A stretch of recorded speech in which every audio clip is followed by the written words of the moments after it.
আসসালামু আলাইকুম everyone, welcome back to another new video. বন্ধুরা, আপনারা সবাই কেমন আছেন? আপনার দোয়ায় আলহামদুলিল্লাহ অনেক অনেক ভালো আছি এবং সুস্থ আছি। আরেকটি নতুন খবর নিয়ে চলে আসলাম।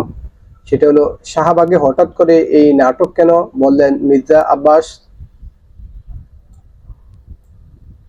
বিএনপির স্থায়ী কমিটির সদস্য মির্জা আব্বাস বলেছেন, শাহবাগে হঠাৎ কেন এই নাটক কেন, যে শাহবাগ আপনারা বন্ধ করেছেন, এখানে মিছিল মিটিং করা যাবে না। সেখানে সরকারের পৃষ্ঠপোষকতায় সরকারের দল এনসিপির লোকেরা মিছিল মিটিং করে কিভাবে, এটা বললেন হলো মির্জা আব্বাস সাহেব। আজ সোমবার জাতীয় প্রেস ক্লাবের আব্দুস সালাম মিলনায়তনে এক স্মরণ সভায় দেওয়া বক্তব্যে এসব কথা বলেন মির্জা আব্বাস।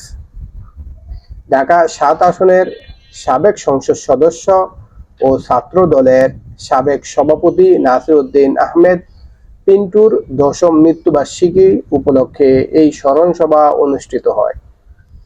নাসির উদ্দিন আহমেদ পিন্টু স্মৃতি সংসদ এ সভার আয়োজন করে। সভায় বক্তব্য দিতে গিয়ে আওয়ামী লীগ নিষিদ্ধের দাবিতে পরে কার্যক্রম নিষিদ্ধ ঘোষিত শাহবাগের মিছিল সমাবেশের প্রসঙ্গ টেনে আনেন আব্বাস সাহেব। তিনি বলেন, কোন দাবিতে মিছিল মিটিং করলো? আওয়ামী লীগ নিষিদ্ধের দাবিতে। তো আওয়ামী লীগ নিষিদ্ধ করতে না করছে কে? খুব বলা হয়েছিল বিএনপি নাকি আওয়ামী লীগকে পুনর্বাসনের চেষ্টা করেছে। বিএনপির কি ঠেকা পড়ে গেছে ভাই? বিএনপির নেতা কর্মীরা ১৭ বছর বাড়িতে ঘুমাতে পারেনি। আমাদের জীবন থেকে ১৭ বছর কেড়ে নেওয়া হয়েছে। বিএনপির সিনিয়র নেতৃবৃন্দ সহ আমিও আওয়ামী লীগ নিষিদ্ধের বিষয়ে একাধিকবার স্পষ্ট বক্তব্য দিয়েছি। দেশকে বিদেশি শত্রুর হাত থেকে রক্ষায় একমাত্র বিএনপি মাঠে আছে বলে উল্লেখ করেন মির্জা আব্বাস সাহেব। তার মতে, আর কোনো রাজনৈতিক দল যদি মাঠে থাকতো তারা আওয়াজ উঠাতো। সাবেক রাষ্ট্রপতি আব্দুল হামিদের বিদেশ যাওয়ার প্রসঙ্গে কথা বলেন বিএনপির এই নেতা। তিনি বলেন, হামিদ সাহেব চলে গেল, কত সুন্দর ভিআইপি দিয়ে গেল। উনি নাকি লুঙ্গি পরে, গেঞ্জি পরে, মাস্ক পরে ভিআইপি দিয়ে গেল। ভাই, লুঙ্গি পরুক আর কাপড় ছাড়াই থাকুক, ভিআইপিতে ঢুকে কিভাবে?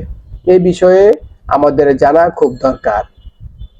আমার খুব সন্দেহ হচ্ছে আরো জানি কি আছে। বাংলাদেশের ভিতর দিয়ে কোনো মানবিক করিডোর দেওয়ার সুযোগ নেই বলে মন্তব্য করেন মির্জা আব্বাস। তিনি বলেন, একমাত্র নির্বাচিত সরকার সিদ্ধান্ত নিবে তারা কি করবে। মির্জা আব্বাস আরো বলেন, আমার মনে হয় আমরা দেশীয় শাসনে নাই, আমরা ঔপনিবেশিক শোষণের মধ্যে আছে। ইচ্ছা করলেই কেন আমরা সেন্ট মার্টিন যেতে পারি না? কেন আমরা সাজেক যেতে পারবো না? কেন আমরা বাগাইছড়ি যেতে পারবো না?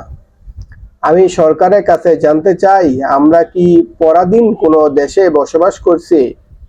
আমি সরকারের কাছে স্পষ্ট উত্তর জানতে চাই। এসব নিয়ে এনসিপি কেন কথা বলছে না? সচিবালয়ে আওয়ামী সুবিধাভোগীরা এখনো সুবিধা নিচ্ছে বলে অভিযোগ করেন মির্জা আব্বাস সাহেব। স্মরণ সভায় বিএনপি ও অঙ্গ সংগঠনের বিভিন্ন নেতাকর্মীরা বক্তব্য দেন। সভায় সভাপতিত্ব করেন নাসির উদ্দিন আহমেদ, স্মৃতি সংসদের আহ্বায়ক সাইয়দ হাসান। বন্ধুরা, আজকের ভিডিওটা এখানে শেষ করলাম। আবার দেখা হবে আপনাদের সাথে অন্য কোনো নতুন ভিডিওতে। সে পর্যন্ত আপনারা ভালো থাকবেন, সুস্থ থাকবেন এবং আমাদের চ্যানেলটা সাবস্ক্রাইব করে আমাদের সঙ্গে থাকবেন। আর যারা অলরেডি সাবস্ক্রাইব করেছেন তাদেরকে অসংখ্য ধন্যবাদ। আল্লাহ হাফেজ। আসসালামু আলাইকুম ওয়া রাহমাতুল্লাহ।